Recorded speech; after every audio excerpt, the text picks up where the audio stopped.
साथ बीजेपी से एमजी अकबर साहब जुड़ रहे हैं, उनके सामने हैं कांग्रेस से संजय निरुपम जी और शिवसेना से अरविंद भोसले साहब हमारे साथ जुड़ रहे हैं। लेकिन सवाल अकबर जी जाहिर है सबसे पहला आप ही से कि ये करने की जरूरत क्या पड़ी, ये इस तरीके से क्यों? देखिए, बहुत मार्जिन से बीजेपी सिंगल लार्जेस्ट पार्टी है। जब स्पीकर ये चुन लिया गया है, स्पीकर बैठ गए हैं, तभी पता चल गया है कि वहाँ पर कौन सरकार बना सकता है।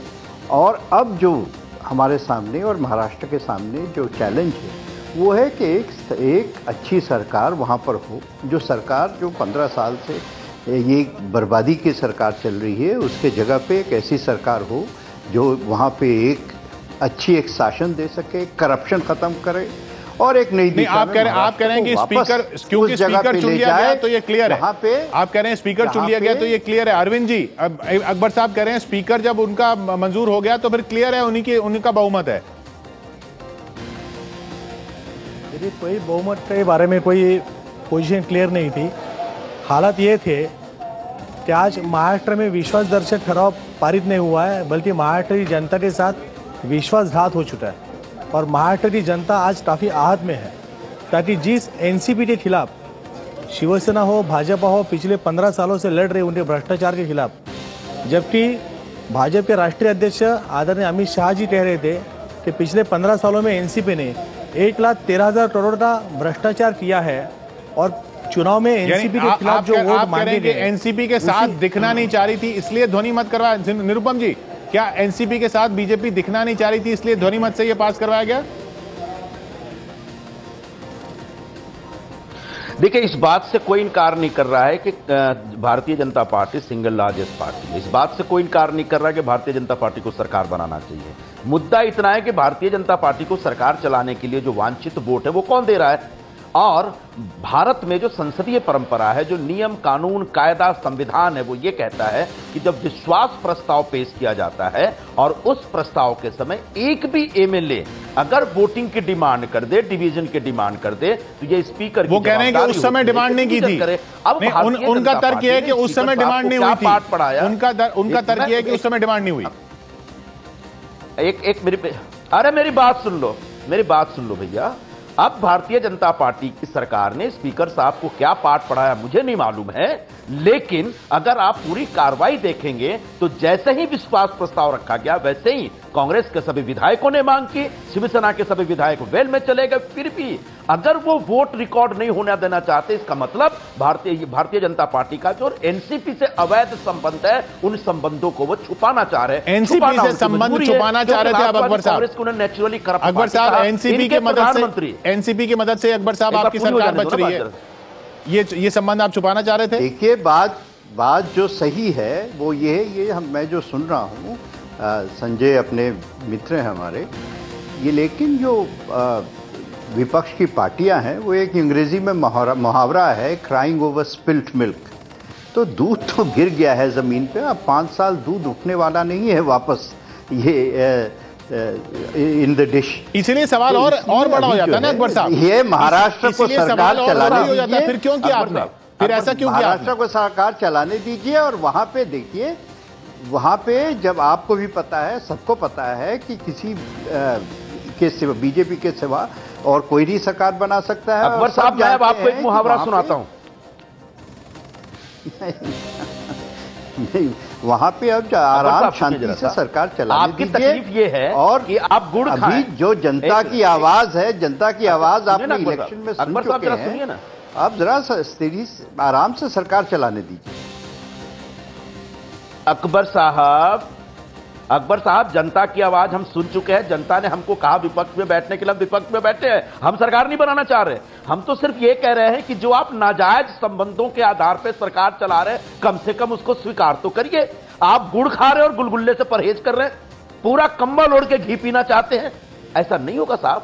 देश में एक लोकतंत्र है, संवैधानिक व्यवस्था है, संसदीय परंपरा है। उन परंपराओं का पालन किए बगैर आप सरकार चलाना चाहते हैं तो महाराष्ट्र के लिए सबसे काला दिन है। देश के लोकतांत्रिक व्यवस्था के लिए इससे ज्यादा शर्मनाक व्यवस्था नहीं हो सकती है, शर्मनाक दिन नहीं हो सकता है। ट्रस्ट वोट होते रहे, वॉइस वोटिंग भी हो, लेकिन अगर किसी सरकार के पास क्लियर मेजॉरिटी नहीं है तो वोटिंग रिकॉर्ड होना ही चाहिए। दूसरी बात, अगर किसी एमएलए ने, तमाम विपक्षी सांसदों ने, विधायकों ने मांग की है तो आपके स्पीकर साहब ने जो किया वो सरासर गलत है। भारतीय जनता पार्टी की यह सरकार पहले दिन इतना विवादित सरकार बन गई है, मुझे नहीं मालूम ये दूध कितने दिनों तक नीचे रहेगा। मुझे नहीं विश्वास हो रहा है कि 5 वर्षों तक आप सरकार अरविंद जी कुछ कहना चाह रहे हैं? मैं अकबर साहब के पास जाऊंगा। अरविंद जी को आपने करप्ट पार्टी कहा और जिस एनसीपी के 15 सालों में, जी अरविंद जी, बात तो पूरी हो जाने 15 सालों में महाराष्ट्र में जो राष्ट्रवादी की सरकार है तो ना जाने कितने तरह के घोटाले इन्होंने किया। लगभग 183 तरह के घोटाले है। सिंचन घोटाला वही है, बात निरुपम जी कह रहे हैं। महाराष्ट्र सदन घोटाला है, लवासा घोटाला है। और ये सब होने के बाद एनसीपी की जगह 15 साल सत्ता में थी और सत्ता में किए हुए घोटालों की वजह से अब एनसीपी की जगह जेल में होनी थी। तो जेल में जाने से परहेज करने के लिए, डरने की वजह से उन्होंने भाजपा का दामन थाम लिया और भाजपा ने भी उनका दामन इस तरह से थामने की कोशिश की है, चोरी छुपे। ये चोरी छुपे क्यों दामन थाम रहे हैं लगातार? अकबर साहब, निरुपम जी का भी वही सवाल, अरविंद जी भी का भी वही सवाल। आप एनसीपी के समर्थन से सरकार बना रहे हैं, चला रहे हैं, तो ये कबूल है, उसमें गलत क्या है या उसको मानने से परहेज क्यों? देखिए, आप ऐसा है, आप जो है शायद शरद पवार का प्रेस कॉन्फ्रेंस और हमारे पार्टी के जो नेता हैं उनकी जो उन्होंने जो कहा है शायद वो नहीं सुने। शरद पवार ने कहा है कि कोई ऐसा समझौता नहीं है, बार बार कहा है, और कहा है कि भाई हम महाराष्ट्र में किसी पार्टी जो बनी हुई है उसको हम सरकार में रखना चाहते हैं, क्योंकि बार बार इलेक्शन तो वही करता है जो थोड़ी सी गैर जिम्मेदारी दिखाता है। तो इसलिए उन्होंने भी कहा है, और जहां पर करप्शन का इशू है, अगर वहां पे जो कार्रवाई होगी उसके ऊपर कौन किसी पे बांधा लगाया है? निरुपम जी, मैं जवाब दे सकता हूं? जी जी। देखिए, बड़ा विषय यह है कि इनके महान प्रधानमंत्री जी पूरे प्रचार के दरमियान एनसीपी को महाराष्ट्र के गांव-गांव में घूम के कहते हैं नेचुरली करप्ट पार्टी है। उसके बाद बारामती जाके कहते हैं कि 1915 अगस्त 1947 को देश आजाद हुआ, लेकिन बारामती अभी भी गुलाम है। अब चाचा भतीजे से महाराष्ट्र को अगर मुक्ति दिलानी है तो बीजेपी को वोट दो। और आज वही बीजेपी चाचा भतीजे के आशीर्वाद से सरकार चलाना चाहती है, और सरकार चलाना चाहती है, चलाए, इनका फैसला है, लेकिन कम से कम स्वीकार तो करो। तो आप भारतीय जनता पार्टी के लोग पूरे देश को बेवकूफ बनाना चाहते हैं। प्रचार के दरमियान आपने झूठे वादे किए, फर्जी बातें की, बेवकूफ बनाया सभी लोगों को। अब सरकार चलाने के लिए बेवकूफ बनाना चाहते हैं, ऐसा नहीं चलेगा। अकबर साहब, आप बहुत सीनियर आदमी हैं, बड़े पत्रकार हैं, बहुत नियम कानून कायदों को समझते हैं, नैतिकता में विश्वास करते हैं। कृपया करके भारतीय जनता पार्टी के इस अनैतिक कर्म का समर्थन मत करिए, ऐसी मैं आपसे गुजारिश करना चाहूंगा। मैं आपसे गुजारिश करता हूं कि जो प्रधानमंत्री सिर्फ मेरे नहीं, आपके भी प्रधानमंत्री हैं, और आपको इतना और बता दूं कि जहां तक जनता की आवाज़ है और जनता की सोच है, आप अगले इलेक्शन में भी देख लीजिएगा, जहां पर भी स्टेट इलेक्शंस हो रहे हैं वहां बीजेपी ही निकल के आएगी, जीत के आएगी। और आपकी पार्टी, अफसोस के साथ कहना पड़ता हूं, या मुझको क्यों अफसोस हो, आपकी पार्टी, आपके लिए अफसोस होगा हाँ, कि आपकी पार्टी अभी भी नंबर 3, नंबर 4 पे जाएगी। तो जनता की आवाज़ जहां तक है, कोई किसी को, और इतना मैं आपको बता दूं, आपको याद है, जनता जो है बेवकूफ नहीं है, जनता जो है वो जानती है। तो इसलिए जनता की आवाज जो है अभी नहीं, बार बार गूंजेगी, अगले 5 साल गूंजेगी, हर स्टेट में गूंजेगी। अकबर साहब, आपको मैं याद दिला दूं, एक वो बीजेपी थी जिसका नेतृत्व वाजपेयी अडवाणी जी करते थे, जो एक वोट से सरकार गिर जाती है, और उन्होंने संसदीय परंपराओं का सम्मान रखने के लिए सरकार गिरने दिया। वॉइस वोट से अपना ट्रस्ट वोट पास नहीं हुआ, विश्वास प्रस्ताव पास नहीं किया। और एक वो बीजेपी है जो मोदी जी और अमित शाह के नेतृत्व में काम कर रही है, वो सरकार बचाने के लिए एक भ्रष्ट पार्टी के साथ, जिसके खिलाफ पूरे 5 साल कैंपेन चलाया, मुझसे हाथ भी मिलाया। भ्रष्ट आप कैसे कह रहे हैं निरुपम जी? भ्रष्ट आप कैसे कह रहे हैं? वो उन 5 साल में तो वो आपके साथ थे। भ्रष्ट आप कैसे कह रहे हैं? 5 साल में तो वो आपके साथ थे ना, वो उन 5 सालों में जिनकी पूरे। हाँ, बहुत अच्छा सवाल किया आपने। मैं चाहता था सवाल आप करें, हमने कभी नहीं कहा था। ये वही बीजेपी है यही नरेंद्र मोदी हैं जो कहते थे कि इससे नेचुरली करप्ट पार्टी, यही कहते थे कि ये सिंचाई का घोटाला हुआ, यही कहते थे कि 11 लाख करोड़ का घोटाला किया इस सरकार ने, और एनसीपी में ये भुजबल, ये तटकरे और पता नहीं क्या क्या नाम बताते थे कि इन सबको जेल में डालूंगा। विनोद तावड़े जो मंत्री हैं कहते थे कि मैं गृह मंत्री बनूंगा और सीधे अजीत पवार को जेल में डालूंगा। अब कैसे डालोगे भाई? अब क्या करोगे आप जो है तो आपने महाराष्ट्र की जनता को धोखा दिया, ये कहने का से। संजय जी, आप कांग्रेस के हैं, अगर आपने ये सब कहा है, यहाँ पे याद दिलाना चाहता हूँ, आप ही के सपोर्ट जी अरविंद जी, सब करप्शन हुआ है। अरविंद जी का लास्ट पॉइंट।